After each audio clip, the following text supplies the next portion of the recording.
Good morning, distinguished guests and the esteemed guest speakers present today for the state-level workshop on the theme Integral Humanism, Ekatma Manav Darshan, Philosophy, Policies and Applications. As we are now heading towards session 2, I, Mr. Ashay Naik, wish to introduce to you the guest speaker and the chairperson for the second session of the workshop.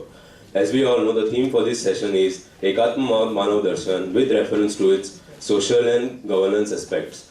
We have with us Sri Ravindra Mahajan as the resource person who will share with us his experience and expertise related to this theme. At the outset, I wish to introduce to our resource person, chairman. He's called the chairperson also. yes. Break नहीं आता. Haribhau. Yeah, Sri Haribhav Miraskar, yes. We are delighted to have with us social worker Sri Haribhav Miraskar, who is considered to be the chairperson of this session. I welcome sir. I would like to brief about Sri Ravindra Mahajan sir, who has done his Masters in Engineering from Indian Institute of Science, Bengaluru. Sri Mahajan has worked for over 14 years with Larsen & Toubro, GEC, etc. and for engaged with an independent business as engineer and management consultant for over 25 years. His social contribution includes currently working as a worker of Ekatma Prabodh Mandal, Rashtriya Mahatma Manch, Center for Integral Studies and Research, Pune, a full-time worker with Nanaji Deshmukh at Deen Dayal Research Institute, Delhi, for over 2 years. Mr. Mahajan has been editor of National Policy Studies in the light of Ekatma Manav Darshan and Ekatma Manav Darshan, a glossary of concept, the two important books produced by Ekatma Prabodh Mandal. He has also been the author of the book Ekatma Manav Darshan Pranit, the Direction of Prosperity and National Life. We also have Sri Haribhav Miraskar, who has consented to be the chairperson for this session. At the outset, I wish to briefly introduce to you the chairperson. Sri Haribhav Miraskar has had a successful career as a company secretary in the corporate sector. Sri Miraskar has been a dedicated full-time social worker having active involvement with organizations like ABVP and RSS. He has served as a chairman till 2017 for Hindustan Samachar, a news agency, the first multilingual news agency in India. At a very youthful age of 83 years, Sri Miraskar continues to actively participate in various social projects today. Now I request Sri Haribhav Miraskar sir to take over the session and the chairperson to take his place on the desk.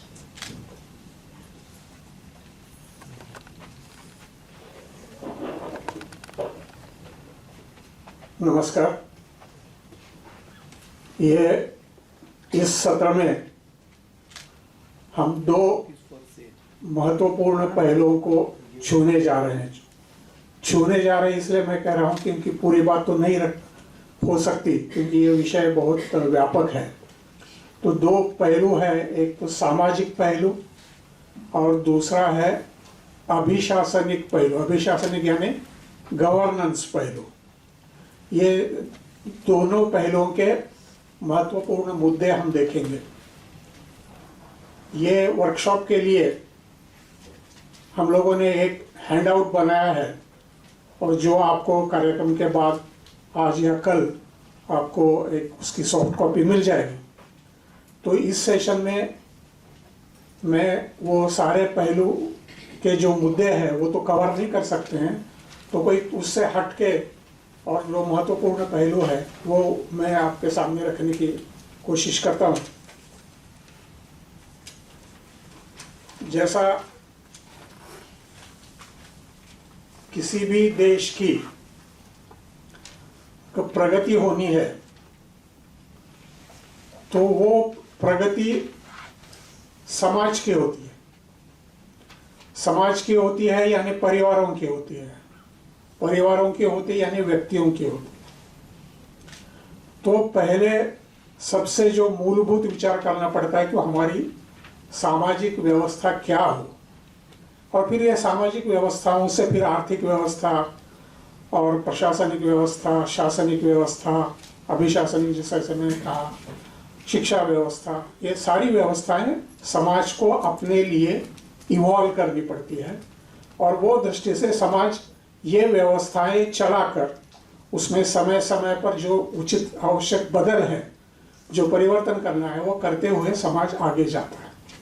तो ये जो सामाजिक व्यवस्थाएं हैं, तो ये करते समय हम लोगों को एक समग्र और एकात्म दृष्टि रखनी चाहिए। समग्र यानी होलिस्टिक, एकात्म जो इंटीग्रल शब्द हम उपयोग कर रहे हैं, इंटीग्रल। ये एकात्म मानव दर्शन जो अपने पहले सेशन में हमने उसको सुना, उसको 6 शब्दों में, महत्वपूर्ण शब्दों में हम रख सकते हैं। पहली बात है समग्र, जैसे मैंने अभी कहा कि होलिस्टिक व्यू है हमारा। एकात्म हुए कि ये एक दूसरे से मिला हुआ है, एक दूसरे से जुड़ा है, इंटरकनेक्टेड, जैसा हम लोगों ने कहा। तीसरी बात है कि ये करते समय अनेक हित रहते हैं, अनेक बातें रहती हैं, तो उनको कभी ये बातें कम, कभी वो बातें कम, ऐसा संतुलन रख के चलना पड़ता है समाज में।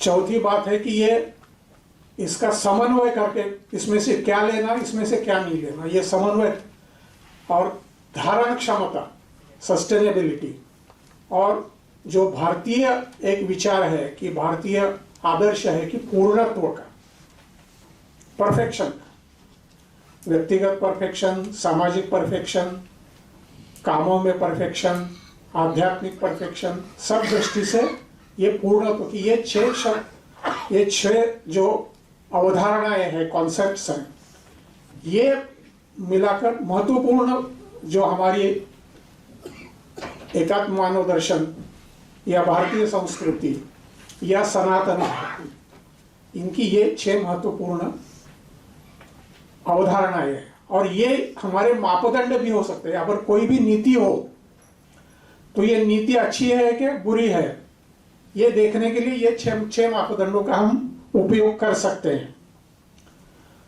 अब जब हम, जैसे उन्होंने कहा कि भाई विश्व कुटुंब, तो ये जो वैश्विक दृष्टि है, ये वैश्विक दृष्टि आने के लिए हमें क्यों आएगी ये वैश्विक दृष्टि? क्योंकि हमारा जो दर्शन है, हमारा जो तत्व ज्ञान है, वो क्या कहता है कि हर एक में एक ही चैतन्य है। ये सबका चैतन्य अलग अलग नहीं है, सबका चैतन्य एक ही है, जिसको कभी आत्मा कहा गया, कभी परमात्मा कहा गया, ब्रह्म कहते हैं, पर ब्रह्म कहते हैं। और जो देहात का आदमी है वो बोलता है कि हर एक व्यक्ति में राम है। तो ये विश्व की जो एकता है, ये एकता कहाँ से आएगी? ये मूलभूत एकात्मता से आएगी। तो सबसे महत्वपूर्ण बात है कि एक प्रश्न भी उन्होंने पूछा कि हम क्या संक्षेप में कह सकते हैं, तो संक्षेप में एकात्मता भाव, यही सबसे बड़ी बात है। और इसके आधार पर ही हम देखते हैं कि सारा वो इवॉल्व हुआ है आगे। फिर जो सामाजिक दृष्टि से हम जो विचार करते हैं, तो हम लोग कहते हैं कि हमारा जो समाज है वो धर्म के आधार पर चल रहा है। चल रहा है इतना ही नहीं कि चलना चाहिए। तो धर्म के अवधारणा क्या है? थोड़ा सा उल्लेख हुआ कि धर्म और रिलीजन में अंतर है। रिलीजन क्या है? मजहब जिसको कहते हैं, कि एक उपासना पद्धति है, एक दृष्टि से एक प्रेषित है, एक पुस्तक है, एक पद्धति है। लेकिन धर्म क्या है? धर्म केवल उपासना पद्धति नहीं है। धर्म जो है वो एक रुत का हिस्सा है। रुत क्या है? रुत ये संकल्पना हमारे विचार में क्या आती है, हमारे संस्कृति में क्या है कि ये जो पूरी सृष्टि है, ये पूरी सृष्टि के चलने के, संचालन के, उत्पत्ति के और उसके विलय होने के जो नियम है, उसमें फिजिकल भी आ गए, केमिकल भी आ गए, सोशल भी आ गए, कल्चरल भी आ गए, सारे नियम उसमें आ गए। ये जो सारे नियमों का समुच्चय है उसके हमारे शास्त्रों उसको हमारे शास्त्रों में ऋत कहा गया है। और ये ऋत का एक सब सिस्टम, एक विभाग कि जो मनुष्यों के संदर्भ में है उसको कहा गया है धर्म। यानी जो मानवता है, ये मानवता के संचालन के जो नियम है, ये नियमों का जो समुच्चय है, ये जो सबसेट है, ये सबसेट को कहते हैं धर्म। यानी धर्म क्या है कि समाज धारणा के नियम, जिससे अच्छी समाज धारणा होती है, समाज अच्छा बनता है, आगे जाता है, प्रगति करता है, सुख शांति समाधान पाता है, ऐसे जो सारे नियम है, ऐसी जो सारी पद्धतियां हैं, उसको कहते हैं धर्म। ये ह्यूमन सबसेट, उसका जो ऋत का है, ये ह्यूमन। अब धर्मों के बारे में फिर उसमें एक बात ये भी आती है कि स्वभाव, जैसे उन्होंने बताया ना, अग्नि का एक जलाना, उष्णता एक उसका धर्म है। तो अपना भी एक स्वभाव है, व्यक्ति का स्वभाव है, समाज का भी स्वभाव है, राष्ट्र का भी स्वभाव है। ये स्वभाव को समझकर उसको अच्छी तरह के ओर ले जाना, ये धर्म का काम है। ये धर्म के तत्वों का उपयोग समझकर समाज को अच्छी तरह ले जाना, ये धर्म का काम है। समाज व्यवस्था में इसका विचार करना पड़ता। अब और भी कहा जाता है कि शाश्वत धर्म है, युग धर्म है, यानी बदलने वाला, समाज समय के अनुसार बदलने वाला धर्म है। शाश्वत धर्म क्या है? शाश्वत धर्म क्या, हम लोगों ने पढ़ा होगा, यम नियम। यम क्या है? बताए जाते हैं कि अहिंसा, सत्य, अस्तेय, ब्रह्मचर्य, अपरिग्रह। और नियम क्या है? शौच, संतोष, तप, स्वाध्याय, ईश्वर प्रणिधान। और इसको विनोबा जी ने यह भी कहा है कि जो भी हमें दैवी संपदा की ओर ले जाता है, जैसे 16वां अध्याय है ना गीता का, उसमें दैवी संपदा के 26 गुण गिना है शुरू के पहले 3 श्लोकों में। अभय, सत्व, संशुद्धि करके शुरू करके 26 गुण गिना है। तो ये जो 26 गुण है, सत्व गुण है, ये जो है ये शाश्वत धर्म है। और युग धर्म क्या है कि समय के अनुसार इन शाश्वत तत्वों का उपयोग कैसे करना है, उसमें क्या थोड़ा आगे पीछे करना है, व्यक्ति के अनुसार क्या आगे पीछे करना है, देश के अनुसार क्या आगे पीछे करना है, काल के अनुसार क्या आगे पीछे करना है, ये करके ये जो है आचार धर्म या युग धर्म बन जाता है। तो शाश्वत धर्म भी सबसे महत्वपूर्ण है और आचार धर्म भी महत्वपूर्ण, क्योंकि उस काल में वो आचार धर्म महत्व। जैसे अभी हमारा संविधान बना है, ये हमारा आज का आचार धर्म है, प्रशासन के लिए, हमारे लिए, सबके लिए। तो ये शाश्वत धर्म, युग धर्म, ये दोनों भी। और ये जो आचार धर्म है वो समझाने के लिए समय समय पर स्मृतियां लिखी जाती थी। स्मृतियां सब काल के लिए लागू नहीं है। आज कुछ कालबाह्य हो गई है, कुछ उसमें से अच्छे हिस्से भी हो सकते हैं। तो हमें क्या करना है कि जो उसमें से अच्छा हिस्सा है वो उसको समयानुकूल करके, देशानुकूल करके लेना है। विदेश में से भी जो अच्छी चीजें हैं उसको भी देशानुकूल करके हमें लेना है।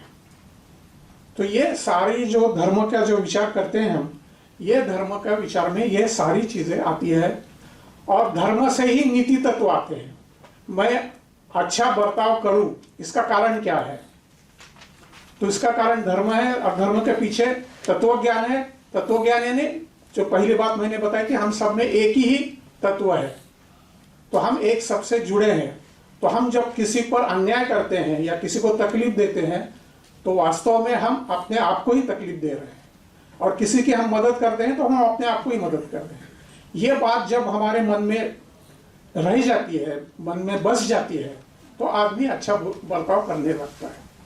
तो धर्म में से ही नीति तत्व आते हैं, और जो नीति तत्व है वो नीति तत्वों को लेकर ही संविधान बनता है। अब सारे नीति तत्व उसमें नहीं आते। जैसे कि बड़ों का आदर करना एक नीति तत्व है, वो कोई संविधान में नहीं है। तो नीति तत्व ऊपर है लेकिन उसमें नहीं लिखे हुए, तभी हम नीति तत्व। और नीति तत्वों में भी कभी हमको कोई लगा कि भाई ये ऐसा करना चाहिए, तो हम फिर धर्म के पास जाते हैं। उसमें फिर कोई आशंका निर्माण हुई तो फिर तत्व ज्ञान के पास जाते हैं। तो धर्म, नीति तत्व और संविधान, संविधान ही आज की स्मृति है। और ये संविधान की पूरी चीजें है क्या? नहीं है, हो भी नहीं सकती। जैसे अभी एक विवाद चल रहा है ना हमारा महाराष्ट्र में, वो जो कुछ विधायक है उनके खिलाफ कोई आरोप है और वो जो स्पीकर है वो जल्दी निर्णय नहीं ले रहे हैं। उन्होंने कितने दिन में निर्णय लेना चाहिए ये संविधान में लिखा गया नहीं है। तो ऐसी रोज बातें नहीं कुछ निकल आएगी, सारी संविधान में नहीं लिखी जा सकती। लेकिन जब हमें कोई आशंका निर्माण होती है तो फिर उसको नीति तत्वों में जाना चाहिए कि भाई क्या कितने दिन आप लगाओगे। तो ये जो विचार करने की पद्धति है, इसीलिए धर्म का महत्व है। धर्म केवल उपासना पद्धति नहीं है या केवल कर्मकांड नहीं है। ये धर्म की जो अवधारणा है वो हमारे समाज में ठीक थी। जैसे इन्होंने कहा कि भाई ये सारे मल्टीलिंगुअल सोसाइटी है, ये है, सारा प्रश्न पूछा गया। हमारे जो नेतागण रहे समाज के, जो ऋषि मुनि और भी जो राजा सब है, इन्होंने क्या किया कि ये जो हमारा तत्व ज्ञान है ये केवल पुस्तकों में नहीं है। जो दर्शन और फिलोसॉफी में क्या अंतर है? फिलोसॉफी इंटेलेक्चुअल में रह जाती है, लेकिन दर्शन जो है केवल इंटेलेक्चुअल भी है, उसको जीवन में उतारना भी है। तो हमारे समाज नेताओं ने ये जो गुण है, ये जो सात्विक गुण है, जो यम है, नियम है, वो समाज में उतारने का बहुत बड़ा काम किया।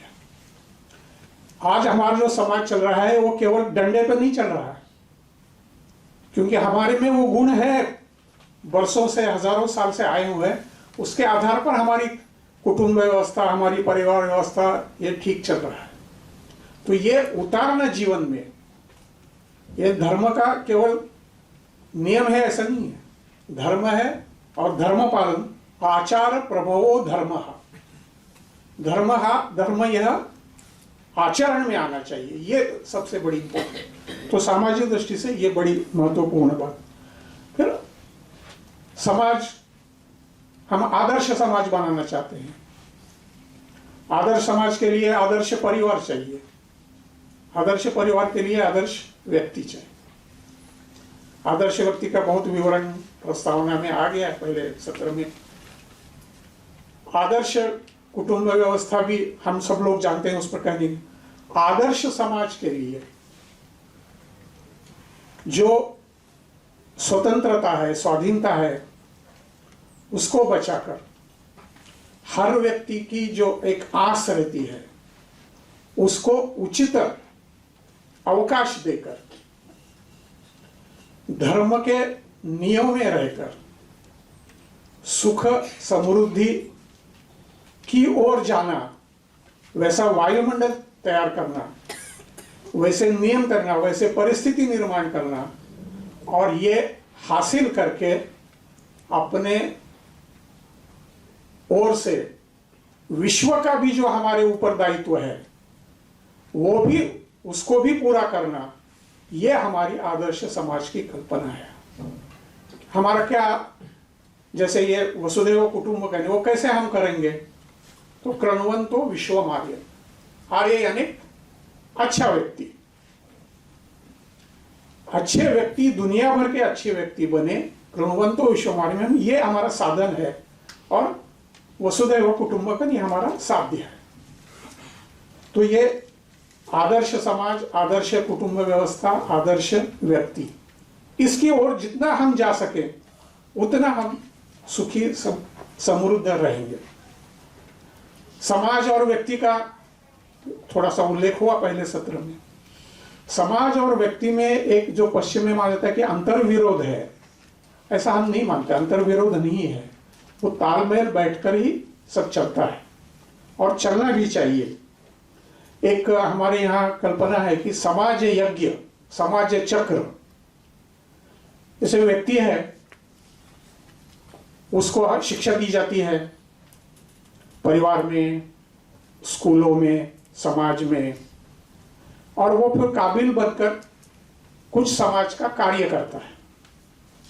कार्य करने के लिए फिर थोड़ा पारिश्रमिक भी पाता है, और उस पारिश्रमिक से फिर एक अर्पण करके, समर्पण करके वो समाज को कुछ अर्पित करता है, और उससे फिर समाज की व्यवस्थाएं होती रहती है। तो ये जो चक्र है, ये चक्र ठीक से चला तो समाज ठीक चलेगा, और ये चक्र जहां टूटता है कि व्यक्ति कहेगा मेरा और समाज का क्या है, मैंने तो अपने काबिलियत से सब पाया है। अगर समाज नहीं होता तो व्यक्ति कहां होती। तो ये चक्र रहने चाहिए। समाज चक्र की जो हमारी अवधारणा है, ये समाज चक्र को ठीक रूप से परिवर्तित करते रहना, चलाते रहना चाहिए। ये बहुत महत्वपूर्ण है। इसी को भी योगक्षेम, सेवा, ये सारे बातों से कहा गया है। फिर हम ऐसा सोचते हैं कि अपनी सामाजिक व्यवस्थाओं में ये सरकार की ओर ताकना, हर बात सरकार करे, ये ठीक नहीं है। सरकार की महत्ता है, लेकिन समाज अपनी संस्थाओं से, स्वायत्त संस्थाओं से अपना संचालन करे हर क्षेत्र में। जैसे पहले शिक्षा व्यवस्था थी, गुरुकुल थी, तो ये शिक्षा व्यवस्था शिक्षकों के पास थी पूरी, और इसीलिए ठीक चलती थी। राजा कोई भी आ जाए, शिक्षा व्यवस्था ठीक चलती थी। आज सरकार बदल गई, शिक्षा में भी परिवर्तन हो, ठीक है क्या गलत है, अच्छा है, वो बात अलग है, लेकिन कुछ एक कॉन्सेंसस होना चाहिए कि भाई ये शिक्षा का ये एक नेशनल पॉलिसी है, उस दृष्टि से हमको जाना चाहिए। तो शिक्षा ऐसे ही हर क्षेत्र में, जैसे आर्थिक क्षेत्र में है कि भाई सरकारी कंपनियां होनी चाहिए, प्राइवेट कंपनियां होनी चाहिए, तो हमारा जो पहला विचार है कि ये स्वायत्त संस्था है, सरकार की दखलंदाजी कम से कम हो, आवश्यक हो तो वह होनी चाहिए। अल्टीमेटली सरकार के पास उसका नियमन का एक उसका दायित्व दिया गया है, तो अल्टीमेट पावर उनको है, लेकिन जो नियम जो चलता है उसमें सरकार की दखलंदाजी कम से कम हो। इसमें बहुत सारा अभी डिटेलिंग हम लोग कर सकते हैं। और पुरुषार्थी समाज होना चाहिए, हर चीज सरकार ने करनी है। जैसे वो एक वेलफेयर कॉन्सेप्ट आता ना कि भाई व्यक्ति जन्मा उस समय से सरकार उसका कुछ दे दे, और जो उसको अंतिम उसको चिता में जलाते हैं या दफन करते हैं, उस समय का सरकार उसका कोई मदद करते रहे, यह बात ठीक नहीं, क्योंकि फिर उसमें व्यक्ति की जो कर्मशीलता है उसकी हानि होती है, वो अकर्मण्य हो जाता है, और अकर्मण्य व्यक्ति जिसके पास काम नहीं है वो समाज के लिए बोझ भी बनता है, और वो समाज के लिए घातक भी बनता है। जो गुनहगारी बढ़ती है, empty mind is devils workshop, हम सब लोग जानते हैं। तो ये समाज व्यवस्था के कुछ पहलू मैंने आपके सामने रखे, क्योंकि अपने जो समय है उसमें बहुत नहीं रख सकते हैं, लेकिन ये समाज की हमारी कल्पना है वो पश्चिम से हटकर है। पश्चिम की समाज की कल्पना क्या है? कॉन्ट्रैक्ट। समाज क्या है? कॉन्ट्रैक्ट। ये व्यक्तियों ने आकर बनाया। हम लोग ऐसा नहीं मानते, हम लोग ऐसा मानते हैं कि समाज स्वयंभू है। ये हर एक समाज जो है, एक दुनिया में अनेक समाज है, तो हर एक समाज की अपनी अपनी एक स्वभाव है, अपना अपना एक स्वभाव है, और उसके अनुसार वो समाज चलता रहता है। उसमें परिवर्तन होता है, उसका परिष्कार होता है, उसमें उन्नयन होता है, होना चाहिए, ये सारा होता रहेगा। लेकिन एक समाज का एक स्वभाव है, और वो समाज का स्वभाव आता है, जन्म से ही आता है, इसके लिए कहते हैं उसको स्वयंभू समाज। और इसीलिए व्यक्ति और समाज ऐसे कोई अलग चीज मानने की आवश्यकता नहीं, वो एकात्म है, ऐसा हम मानते हैं।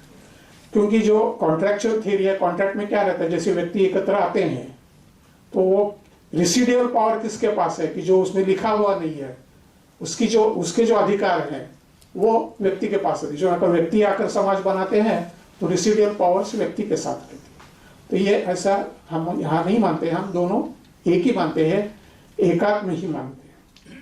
मुझे ये समाज का जो मुद्दे हैं मैं यहाँ खत्म करके फिर थोड़ा हम अभिशासन के मुद्दे लेंगे। ये ऐसा लगेगा आपको कि भाई ये पूरा विषय तो नहीं हो रहा है, पूरा डेवलप नहीं हुआ है, क्योंकि लेकिन जैसे शुरू में कहा गया है एक इंट्रोडक्टरी वर्कशॉप है ये। एकात्म मानव दर्शन ये विषय इतना व्यापक है क्योंकि राष्ट्र जीवन कितना व्यापक है, ये पूरे राष्ट्र जीवन का जो विचार करने का ये तत्व ज्ञान है एकात्म मानव दर्शन। तो ये पूरा तो एक 3 सत्रों में ऐसा तो नहीं हो सकता है। तो इसमें क्या है महत्वपूर्ण मुद्दे, ये आपके सामने लाने के लिए ये वर्कशॉप है। और इसका एक पुस्तकों की सूची अंग्रेजी, हिंदी और मराठी, ये 4 पन्नों की सूची है। वो सूची भी आपको सॉफ्ट कॉपी मिल जाएगी बाद में। और मेरा आग्रह रहेगा कि उसमें से कोई महत्वपूर्ण पुस्तक हम देखें और अपने कॉलेजेस हैं, यूनिवर्सिटीज़ है या डिपार्टमेंट्स है, उनके लिए ये साहित्य लेके रखना चाहिए, ताकि जिनको उसका अध्ययन करना है, जिनको देखना है, विद्यार्थियों को भी देखना है, तो उनके लिए ये एक रेफरेंस बुक्स रहेगी। तो हम अभी अभिशासन में जाते हैं। अभिशासन में पहला मुद्दा हम देखते हैं कि राष्ट्र और राज्य, इनकी अवधारणाएं क्या है। राष्ट्र का थोड़ा सा उल्लेख भी हुआ। राष्ट्र हम जो सोचते हैं कि राष्ट्र एक स्वयंभू है, जैसे हमारा भारत राष्ट्र है। ये राष्ट्र की संकल्पना कैसी होती है? कभी कहा कहता है कि लोग इकट्ठे आते हैं, जो एखादा एरिया, एखादा देश ले लेते हैं और अपना फिर राष्ट्र वहां नया शुरू हो जाता है। हम लोग ऐसा नहीं मानते, क्योंकि वो राज्य होता है। हम सोचते हैं कि वो राज्य होता है। राज्य क्या होता है? राज्य टेरिटोरियल होता है, और राष्ट्र जो होता है वो सांस्कृतिक, कल्चरल होता है। राष्ट्र की अवधारणा में 4-5 महत्वपूर्ण बातें हैं। पहली बात तो है कि उसका एक राष्ट्रीय समाज होता है, कि जो उस राष्ट्र का समाज बना हुआ है। पहले बात है कि समाज होना चाहिए। फिर उसका एक मातृभू, पुत्रभू, पुण्यभू, ऐसा एक देश होना चाहिए। ये दूसरी बात। फिर उसकी जो संस्कृति है, और संस्कृति पे एक दिन में नहीं आती, वो तो ऐसी बनती रहती है, संस्कृति है ये संस्कृति। फिर उसका जो इतिहास जो उसका है, उस राष्ट्र का, उस राष्ट्र के इतिहास के ओर देखने की उसकी एक विशिष्ट दृष्टि रहती है। इन बातों को वो अच्छे मानता है, इन बातों को वो बुरी मानता है। ये इनको महापुरुष मानता है, इनको कापुरुष यानी गलत आदमी मानता है। और भविष्य के लिए उनकी एक समान आकांक्षाएं रहती है। ये 4-5 बातें इकट्ठा करके इसको कहते हैं सांस्कृतिक राष्ट्रवाद। राष्ट्र की कल्पना हम ऐसी संस्कृति है। फिर उसका जो देश है वो कभी कम होता है, कभी ज्यादा भी हो सकता है। एक राष्ट्र में अनेक राज्य हो सकते हैं। राज्य क्या है? अब यूनो में सिस्टम ने क्या कर दिया है कि राष्ट्र और राज्य एक कर दिया। स्टेट और नेशन ये एक ही बना दिया है। यूनो में किसको स्थान मिलता है? कि जो सॉवरेन है राज्य, उसी को स्थान मिलता है, उसी को वो राष्ट्र भी कहते हैं। लेकिन राष्ट्र अलग है, राज्य अलग है। राज्य सॉवरेन होता है, टेरिटोरियल है, व्यवस्था है। राष्ट्र के लिए राज्य एक व्यवस्था है। राज्य कम हो सकता है, ज्यादा हो सकता है, उसका स्वरूप बदल सकता है, लेकिन राष्ट्र का अपना एक स्वभाव रहता है, एक इनेट नेचर रहता है। वो नेचर उसका, जैसे हमारे राष्ट्र का क्या स्वरूप है। सवेरे से हम सुन रहे हैं कि ये धर्म है, संस्कृति है, जो अच्छे विचार है, तत्व है, एकात्म भाव है, आत्मा है, ब्रह्म है, अपनी व्यक्ति को जीवन में क्या करना है, उसका उद्देश्य क्या है, वो कैसे प्राप्त करना है, उसके उपाय क्या है। और ये केवल एक उपाय नहीं, सभी उपायों को हम अच्छा, यानी उस व्यक्ति के लिए अच्छा हो सकता है। तो इनको सबको साथ लेकर हम चलते हैं। ये जो हमारा स्वभाव बना हुआ है, ये स्वभाव राष्ट्र का स्वभाव होता है। राज्य का स्वभाव तो बदलता रहता है, क्योंकि वो तो एक व्यवस्था है। ये जो है वो, जैसे कहा कि हर व्यवस्था समाज की धर्म के आधार पर, यानी तत्वों के आधार पर, नीति तत्वों के, वैसे जो राष्ट्र है या राज्य है वो भी शासन जो है वो इन तत्वों को पर चलना चाहिए। अब कहा जाता है कि भाई धर्म राज्य यानी एक थियोक्रेटिक स्टेट होगा, मजहबी राज्य होगा। ऐसी बात हमारे यहाँ सदियों से इसको धर्म राज्य कहा गया है, और राज्य का एक प्रमुख उसका जो उद्देश्य है या उसका एक कर्तव्य माना गया है कि धर्म का पालन हो। जो धर्म का पालन करते हैं, जो यानी अच्छे रास्ते पर चलते हैं, उनको संरक्षण मिलना चाहिए, और जो गलत रास्ते पे चलते हैं, धर्म का उल्लंघन करते, धर्म यानी नीति तत्वों का उल्लंघन करते हैं, उनको रोकना चाहिए। यह राज्य का कर्तव्य रहा है। तो धर्म राज्य यानी थियोक्रेटिक स्टेट में क्या होता है, या तो धर्मगुरु राजा बनता है या राजा धर्मगुरु बन जाता है। ऐसी बात हमारे यहाँ कभी भी नहीं हुई है। वो हम नीति तत्वों को, धर्म को चिंतन करने वालों का जो एक वो उसको हमने अलग रखा हुआ है, और यह राज्य चलाने की व्यवस्था है वो राजा चलाएगा, या जो और कोई व्यवस्था होगी, गणराज्य होगा, या आज की व्यवस्था में डेमोक्रेटिक सिस्टम होगी, वो चलाएगी। तो ये राज्य अलग है, ये थियोक्रेटिक स्टेट भारत में कभी नहीं था, और थियोक्रेटिक की कल्पना भारत में बोलना ये गलत ही बात है। हमारे यहाँ कभी नहीं रहा, हमारे ऐसी कोई कल्पना नहीं है और नहीं रहेगी। फिर हम लोग सोचते हैं कि भाई ये जो शासन होता है, जो राज्य होता है, वो एकात्म होना चाहिए। एकात्म यानी क्या है कि अभी जैसे कि दो पद्धतियां रहती है मोटी तौर पर, एकात्म शासन और संघीय शासन, unitary government and federal government. अब दुनिया में लगभग 200 के आसपास देश हैं यूनो में जो रजिस्टर्ड है, उनमें से 165 जो देश हैं वो यूनिटरी एकात्म ही है, और जो बाकी देश हैं वो संघीय और अन्य प्रणालियों से चलते हैं, ऐसा है। तो एकात्म शासन में ये जो एक पूरे देश का जो है वो सारे नियम कानून ये एक पद्धति से बने, इसको कहेंगे एकात्म शासन। लेकिन उस नियमों का जो अनुपालन होना है, उसके जो उसको जो रूल्स बनाने हैं, उसको सब रूल्स बनाने हैं, वो जो उसकी इम्प्लीमेंटेशन की पद्धतियां बनानी है, वो हर स्तर पर अलग हो सकती है, अलग होनी ही चाहिए। क्योंकि जो विभाग है, वो विभाग का जो स्वभाव है, उसका जो वातावरण है, वायुमंडल है, वहाँ के रहने वाले लोग हैं, वहाँ की जो पद्धतियां हैं, वो सारी अलग अलग रहती हैं। इसलिए वो जो नियम है, उसकी जो इम्प्लीमेंटेशन पद्धतियां हैं, वो अलग अलग होनी चाहिए, लेकिन मूलतः एक होना चाहिए। अब देखिए एक उदाहरण मैं देता हूँ आपको।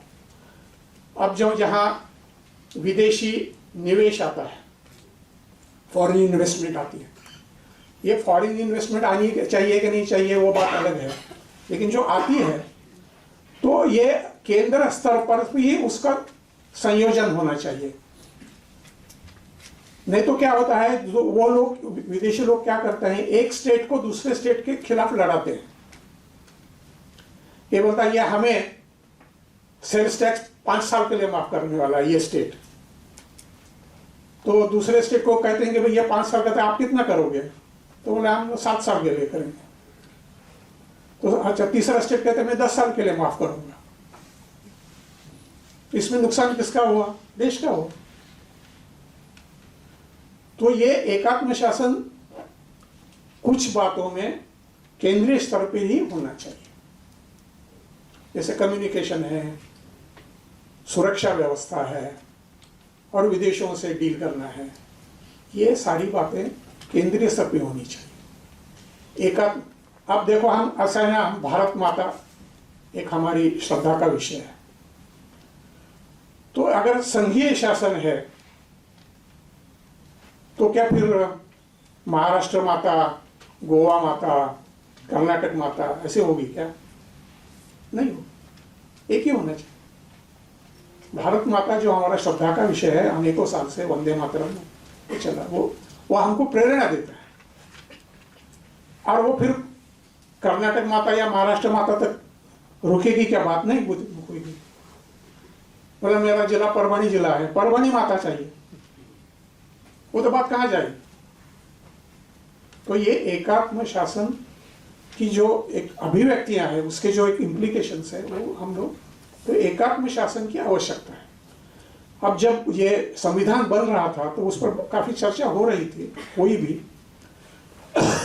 तो अंबेडकर जी ने फाइनली उसको स्टेट को तो यूनिटरी कहा, लेकिन स्टेट्स को भी एक अवकाश दे दिया।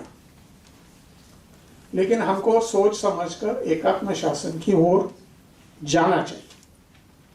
ये अभिशासन में यानी गवर्नेंस में बहुत महत्वपूर्ण बात है।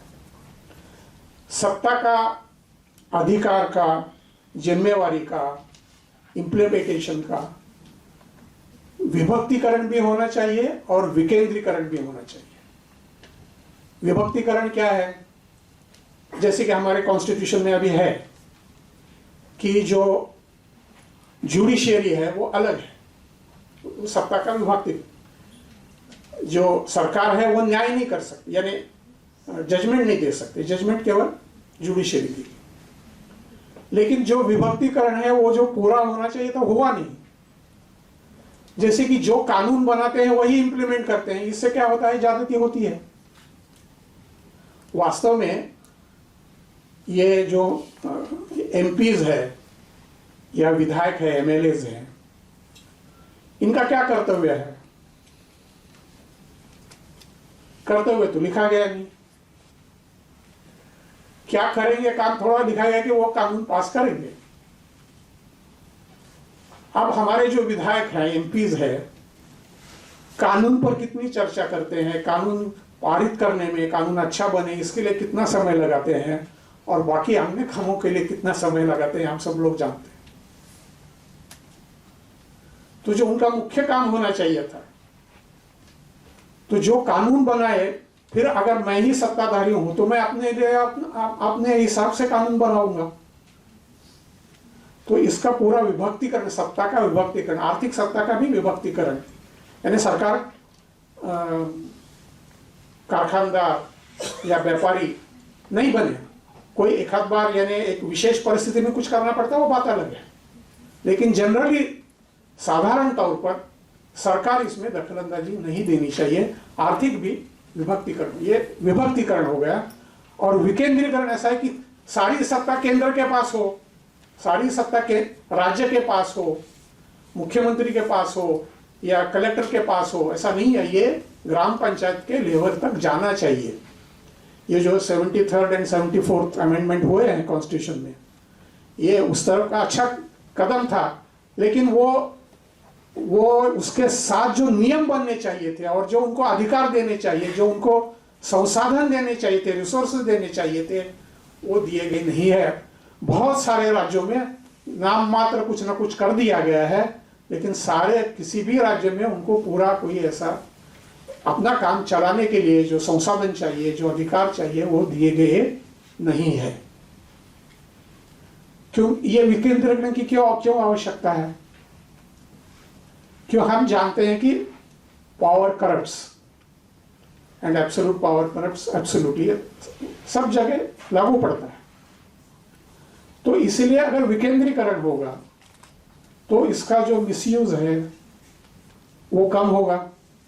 दूसरी बात जो है कि जो ग्राम पंचायत में होते हैं या मोहल्ले में लोग होते हैं, वो जमीनी बातें जानते हैं, रियलिटीज ऑफ द सिचुएशन क्या है। अब क्या होता है, देखिए कि ग्राम पंचायत में ग्राम में क्या होना है ये स्टेट लेवल पे तय होता है कि यहां एक ग्राम पंचायत के लिए बड़ा भवन बनेगा। भवन बनाने में कोई गलत बात नहीं है, लेकिन क्या वो हमारी प्राथमिकता थी? क्या वो ग्राम के लोगों की प्राथमिकता है? अगर ग्राम के लोगों को पूछेंगे और विशेषकर से महिलाओं को पूछेंगे, बोले भाई यहां शौचालय ठीक नहीं है, पानी की व्यवस्था ठीक नहीं है, उस पर आप पहले लगाओ ना, प्रायोरिटी उसको दे दो। अगर ग्राम पंचायत के हाथ में जाएगा तो ग्राम पंचायत ये कर सकती है, करेगी ही। ऐसा नहीं हो सकता है, मिसयूज होता है, वहां भी हो सकता है, स्टेट लेवल पे भी मिसयूज होता है, केंद्र लेवल पे भी मिसयूज होता है। लेकिन मिसयूज होता है इसलिए उनको हम सत्ता ही ना दे, ये गलत बात होगी। हर स्तर पे मिसयूज हो सकता है, हर स्तर पे अच्छा यूज भी हो सकता है। तो उसको मौका देना चाहिए, क्या करना चाहिए बताना चाहिए, उसका मॉनिटरिंग होना चाहिए, और मॉनिटरिंग करके जहां आवश्यक है वहां उसको प्रतिबंध भी लगाना चाहिए। ये सारा विभक्तिकरण और विकेंद्रीकरण ये होने की आवश्यकता है। अब वो जो दुनिया के बड़े बड़े देश हैं वो ये नहीं चाहते, क्योंकि वो अपनी शक्ति से और देशों को एक अपने कब्जे में यानी फिजिकल नहीं, पॉलिटिकल नहीं, बल्कि आर्थिक शिकंजे में रखना चाहते हैं। तो ये अगर विकेंद्रीकरण होगा तो उसको उस पर अमल करना, जैसे अंग्रेज आए या मुगल आए यहाँ आए तो हमारी व्यवस्था विकेंद्रित थी, तो उसको कंट्रोल करने में उनको बहुत बहुत समय लगा, बहुत माथापच्ची करनी पड़ी। तो जब यह व्यवस्था ये विकेंद्रित होती है तो क्या है कि गड़बड़ी होती है तो सब गड़बड़ी एकदम नहीं होती। जैसे उन्होंने बताया ना कि पर्शिया है कि पॉलिटिकली ओरिएंटेड था, राजा को मार दिया तो सब खत्म। जैसे हमारे सेना में होता ना पहले लड़ाइयों में, जो सेनापति हाथी पे बैठकर या रथ में बैठकर या कोई घोड़े पे बैठकर, उसको सेनापति को मार दिया तो सेना तितर-बितर हो गई। लेकिन शिवाजी महाराज के समय उसमें क्या था, समय अलग अलग ग्रुप, अलग अलग गठ गनिमी का आवाज जिसको कहते हैं, ये करने से क्या हुआ कि एक को मार दिया लेकिन बाकी तो है। तो ये विकेंद्रित व्यवस्था में बहुत गुण है और इसकी आवश्यकता है, क्योंकि हर व्यक्ति को भी एक चाह होती है ना कि मुझ में भी कुछ क्रिएटिविटी है, मुझे भी कुछ करना है, समाज के लिए मैं कुछ करना चाहता हूं, ये मैं वो करने की जो अवकाश मिलता है वो विकेंद्रित व्यवस्था मिलता है। इसलिए विकेंद्रीकरण की बहुत आवश्यकता है। फिर एक सबसे बड़ी बात है कि आजकल हम देखते हैं कि ये जो डेमोक्रेसी है, तो कहा गया है कि विनोद से भी कहा है, कैसे नहीं कहा कि भाई ये डेमोक्रेसी तो बहुत खराब है, लेकिन डेमोक्रेसी से बाकी जो व्यवस्था है वो और खराब है, इसलिए हम डेमोक्रेसी से चलते हैं। अब ये जनतंत्र जो है आवश्यक भी है, तो ये जनतंत्र का भारतीयकरण हमारे तत्वों से आधार का हम कर सकते हैं क्या? ये हमारे चिंतकों ने, हमारे एकेडमिशियंस ने, हमारे जो समाज नेता है, हमारे जो पॉलिटिशियंस है, इन्होंने सोचना चाहिए कि हम इस जनतंत्र को हम अपना भारतीय जामा कैसे पहनाएं, जामा मैं कहूंगा उसको भारतीय आत्मा कैसे दे। तो उसके लिए हम क्या कर सकते हैं? तो पहली तो बात हम ये कर सकते हैं कि इसको भाई हम कहेंगे कि ये धर्म राज्य है, कि रूल ऑफ मेजॉरिटी नहीं है, जबकि डेमोक्रेसी में क्या कहा जाता है कि rule of majority is the rule. लेकिन कल संसद ने एक प्रस्ताव पारित कर दिया कि भाई झूठ बोलना कोई गुनाह नहीं है, क्या ठीक रहेगा? क्या नहीं रहेगा। नीति तत्व संविधान से, संसद से भी ऊपर है, उसके ऊपर धर्म तत्व है, आत्म तत्व ऐसे ऊपर। तो ये तो सबके मन में स्कूल लेवल से कि भाई नीति तत्वों पर चलना चाहिए, ये सबसे ऊंचे तत्व है, ये सबसे ऊंची बात है, ये चलेगा। आज क्या है कि आप नियम कितने भी बनाओ, उसमें से रोक रास्ता निकल, जैसे मैंने उदाहरण दिया कि भाई वो उन्होंने दल बदल दिया, उसका गड़बड़ चल रहा है, क्योंकि सारी चीजें नहीं लिखी जा सकती जब तक व्यक्ति नहीं अच्छा होगा तब तक। तो इसलिए धर्म राज्य उसको कहना चाहिए, उसका प्रचार करना चाहिए, नीति का प्रचार करना चाहिए, पहली बात। और जैसे उल्लेख किया कि शासन की महत्ता है, लेकिन शासन अगर होगा, शासन बिगड़ जाता है तो सब चीज बिगड़ जाती है। फिर अगर शासन सब चीज करता है ना, तो शासन बिगड़ेगा तो सब चीज बिगड़ेगी। तो अगर सामाजिक व्यवस्थाएं अलग अलग होगी, स्वायत्त व्यवस्थाएं होगी, तो एक व्यवस्था बिगड़ेगी तो अन्य व्यवस्था तो कम से कम ठीक चलेगी, और एक व्यवस्था कुछ हम ठीक कर सकेंगे। तो ये स्वायत्त व्यवस्था समाज की हो, शासन के पास जो आवश्यक है, मिनिमम है, उतना ही देना चाहिए, इमरजेंसी में उनके पास पूरी पावर हो, ये तत्व लेकर हमको चलना है। सत्ता विभक्तिकरण विकेंद्रीकरण का भी मैंने किया कि ये ये भी एक इसका हिस्सा है जनतंत्र का। फिर हमारे यहाँ एक ऐसी अवधारणा थी कि शासन प्रणाली किसी भी तरह की हो, सबसे महत्वपूर्ण बात है शासक की नीतिमत्ता। जो शासन करने वाला, शासन यानी केवल मंत्री या राष्ट्रपति नहीं, कि डिपार्टमेंटल हेड भी हो सकता है, हर क्षेत्र में ये शासक की नीतिमत्ता ठीक रहेगी, शासक ठीक रहेगा तो बात ठीक चलेगी। क्योंकि वैसे तो हम कह सकते हैं कि हर व्यक्ति की नीतिमत्ता ठीक होनी चाहिए, लेकिन वो बहुत ऊंची बात हो गई, लंबी बात हो गई। आदर्श तो वही है, जैसे हम कहते हैं ना आदर्श व्यक्ति, आदर्श परिवार, आदर्श, तो हम क्या कहते हैं कि आदर्श परिवार बनाने की कोशिश करते हैं, व्यक्ति उसमें अपने आप ढल जाता है। वैसे भी ये जो शासक हैं हर स्तर पर, उनकी नीतिमत्ता को सबसे ज्यादा महत्व देना है। उसके चयन में भी ये कैसे आ सकते हैं ये यार्डस्टिक्स, और उसका जो एक मॉनिटरिंग होता है, उसका जो सीआर बनता है, तो इसमें भी ये चीजें कैसे आ सकती हैं, ये करने की बहुत, तभी ये जनतंत्र सुधरेगा। शासक की नीतिमत्ता ये सबसे महत्व। और समझो क्या है कि आप आज की जो परिस्थितियां हैं उसमें चुनकर आते हैं, उनको कुछ भी मालूम नहीं रहता है, बहुत सारे लोगों को उसमें से, तो उनका कंटिन्यूअस ट्रेनिंग होना चाहिए। और एक बार ट्रेनिंग करके छोड़ दिया ऐसा नहीं, continuous training, continuous follow up, continuous workshops. यानी केवल राजने ये विधायक और उनकी बात नहीं कर रहा हूं, नगर सेवक, सभी क्षेत्र, जैसे शिक्षा क्षेत्र में होते रहते हैं वर्कशॉप्स वगैरह, वो होते रहते हैं, या जो आईएएस ऑफिसर्स हैं या उसके नीचे के हैं, वहां भी उनके भी कुछ ना कुछ होते रहते हैं। लेकिन ये एक सिस्टमैटिकली बड़े पैमाने पर कंटिन्यूअसली होने की आवश्यकता है, तभी वो सारी परिस्थितियां सुधर सकती हैं। अब दूसरी बात है कि सर्वसम्मति से हम राज्य चलाने की कोशिश करें। अब यह हो सकता है क्या, बहुत लंबी बात लगती है, लेकिन इसकी शुरुआत हम ग्राम पंचायत से कर सकते हैं कि जहां चुनाव ना हो, सर्वसम्मति से हो, बारी बारी से हो जाए, वो तत्व हर ग्राम अपना तत्व बना सकता है। प्रयोग तो करना चाहिए,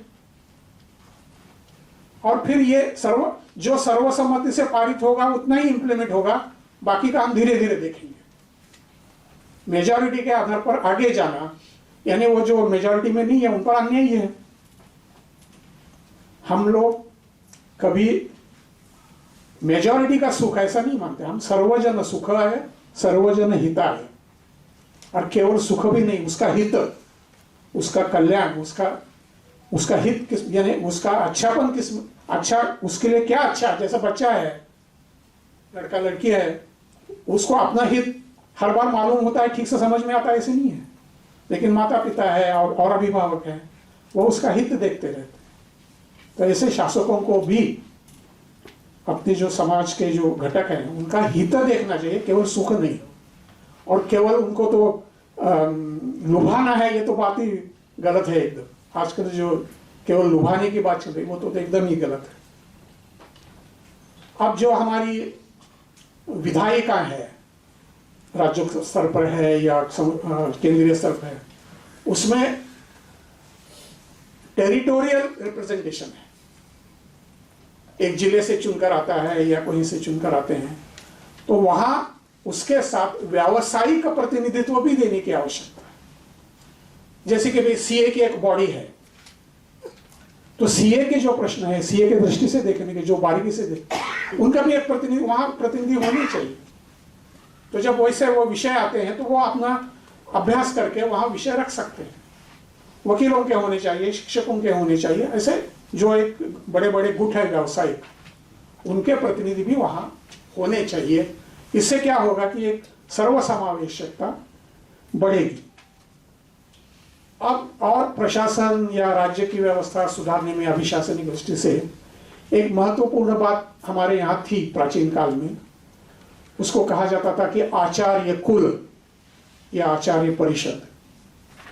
इसमें क्या था कि राजा के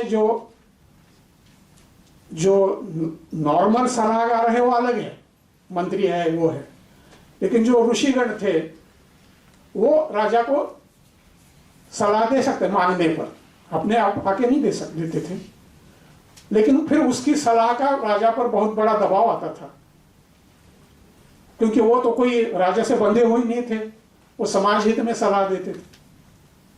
आज ऐसे लोग कहाँ मिलेंगे, ऐसा किसी को लगता है। लेकिन इसकी शुरुआत पूज्य विनोबा जी ने कुछ शुरुआत की थी, तो उन्होंने कहा कि पहले हम शिक्षा क्षेत्र में ही इसको शुरुआत करते हैं। तो उन्होंने एक परिषद भी ली थी, लेकिन दुर्भाग्य है कि वो भी काम आगे बहुत नहीं गया। लेकिन इसको हमको सोचना चाहिए। जैसे हम लोगों ने हमारे यहाँ मुंबई में हम एक मुंबई विकास समिति चलाते हैं, तो हम लोगों ने क्या किया कि 5 लोगों का एक मुंबई आचार्य परिषद है सामने, उसमें एक रिटायर्ड सुप्रीम कोर्ट के जस्टिस थी, एक रिटायर्ड चीफ सेक्रेटरी थे, ऐसे हम 4-5 लोगों का बनाया। उन्होंने कहा कि आपको हमारा जो काम चल रहा है उससे आप सहमति करो, या ऐसा हम नहीं मानते, हमारा जो मुंबई विकास समिति काम चलता है, लेकिन मुंबई के प्रश्न हम आपके पास रखेंगे, आप उस पर विचार करके आपका एक अभिमत प्रकट करें, आपका अभिप्राय जनता के सामने जाएगा तो जनता में उसका काफी प्रभाव होगा। तो ऐसा स्तर हर स्तर पर करने की आवश्यकता है। एकदम होगा ऐसे नहीं है, या चलो कहाँ मिलेंगे, वो भी क्या करप्ट नहीं होंगे क्या, ये सारी बातें हो सकती हैं, लेकिन शुरू ही नहीं करेंगे तो ये कभी होगा भी नहीं। लेकिन इसकी बहुत आवश्यकता है। जैसे हमारे घर में भी कभी विवाद होता है तो माता पिता सुलझा लेते हैं, या कोई बड़े के पास, वो भी नहीं होता तो हम बाहर के लोगों को बुला के बात करते हैं, भाई ये हमारे हितैषी है, हम जानते हैं ये हितैषी है, तो हितैषी को बुला के हम उसकी सलाह लेते हैं। तो ये जो ऐसी बातें हैं, ये ऐसे अनेक बातें, ये जनतंत्र का भारतीकरण, ये जो तत्व है, ऐसे और तत्व भी हो सकते हैं। एक बलराज मधोक जी थे, नाम सुना होगा आपने, जनसंघ के पुराने थे, उन्होंने पुस्तक भी लिखी है इस पर। तो एक ऐसी बात होनी चाहिए। ये अभिशासनिक दृष्टि से ये मुद्दे हैं, और बहुत सारे मुद्दे रहते हैं जैसे मैंने कहा। तो मैं अपनी बात यहाँ खत्म करता हूँ। धन्यवाद। पूछना है तो पूछ सकते हैं।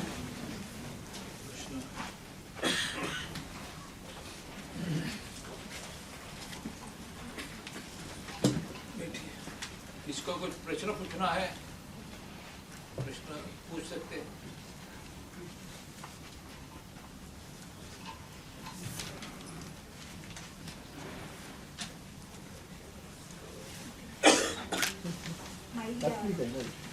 Mike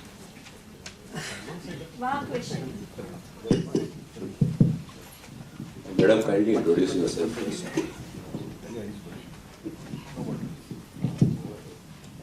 Madam, kindly introduce yourself. Yes. My name is Professor Varsha Kamath, and I'm a history professor in PS College, Farmagudi. So I wanted to say that in Goa, there is a village community system which the Portuguese called, it was called Gaonkari in Konkani, but it was called Comunidades by the Portuguese.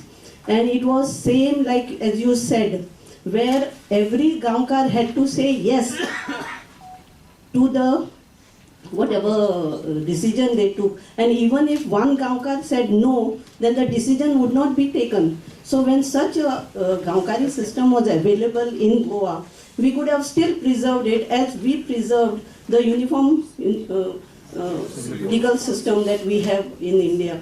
That was continued. But this system, why did we change it to election system? उस समय जो संविधान सभा के सदस्य थे, उनका जो बैकग्राउंड था, वो बैकग्राउंड के अनुसार उन्होंने वो संविधान बनाया।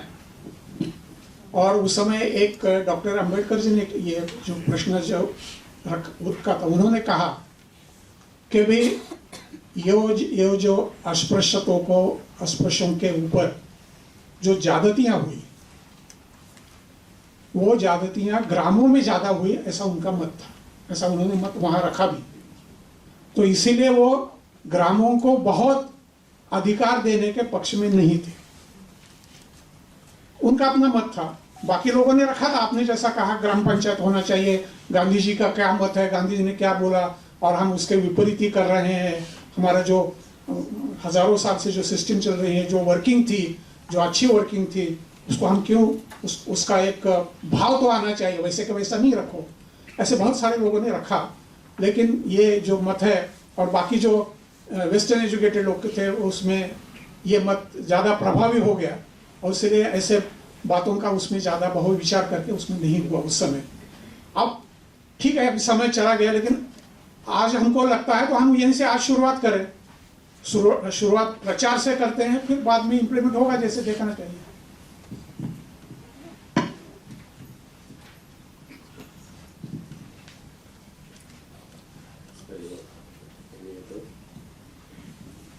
Any other from the audience?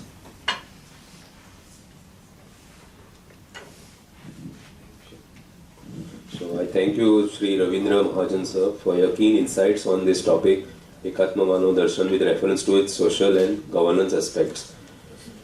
I now request the chairperson to give his concluding remarks on this session.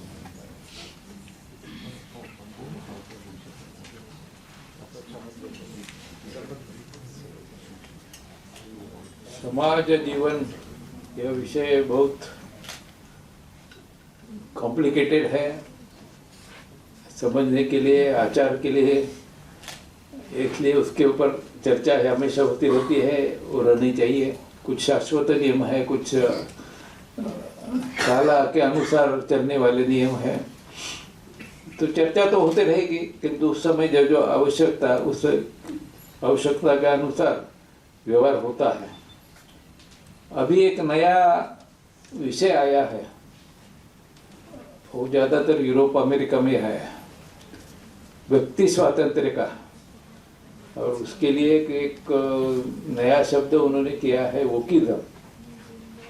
ये वकीलम का जो विषय है वो व्यक्ति और समाज के संबंध का है।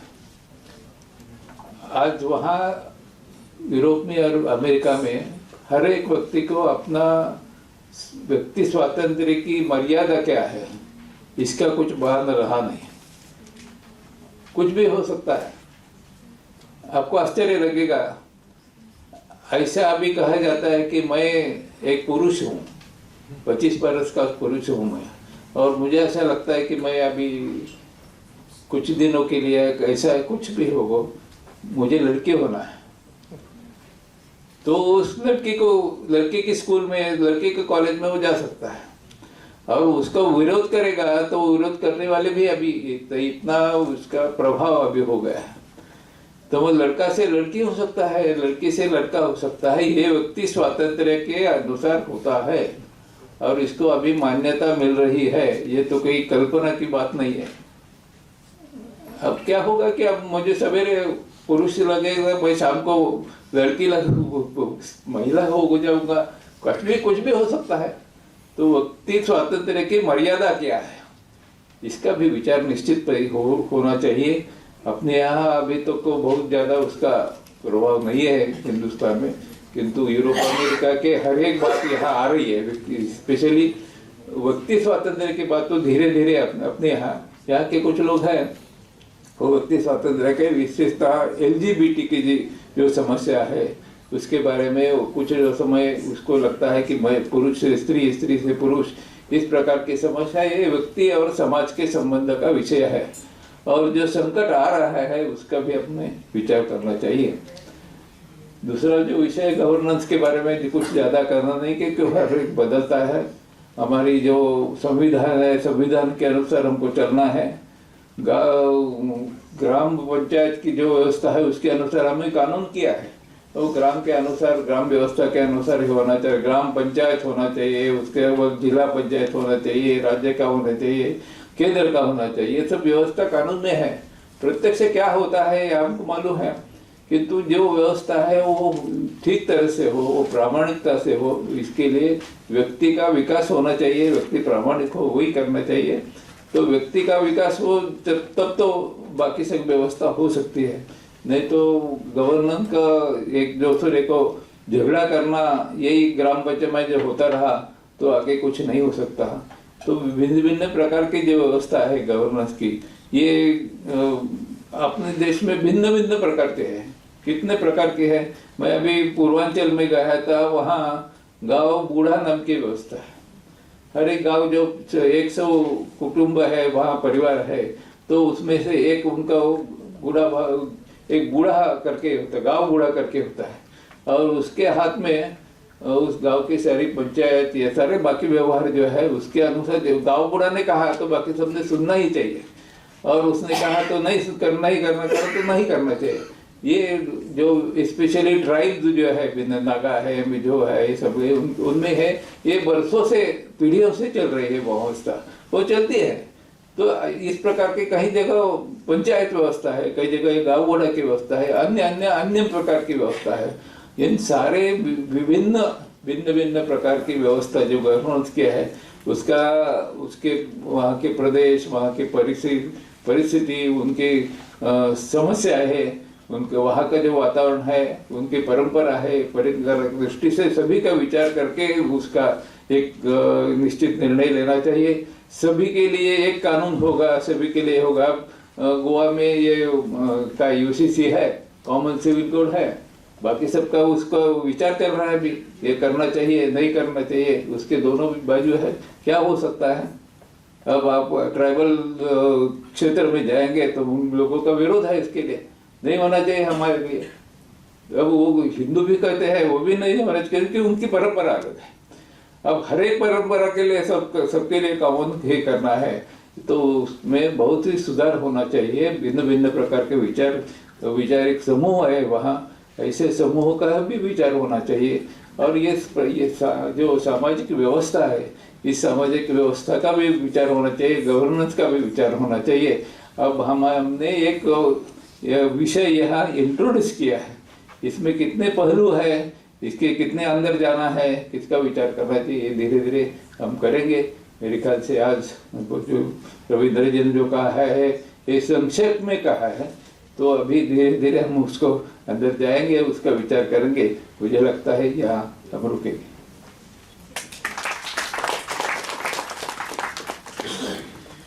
It is often said, a single conversation across the table with a wise man is better than 10 years mere study of books. I thank you, Sri Haribhau Mirazdar, for weighing in with his views and perspectives. I'll now propose the vote of thanks. Today, we had a great insight on this topic, Ekatma Manav Darshan, with reference to its social and governance aspects.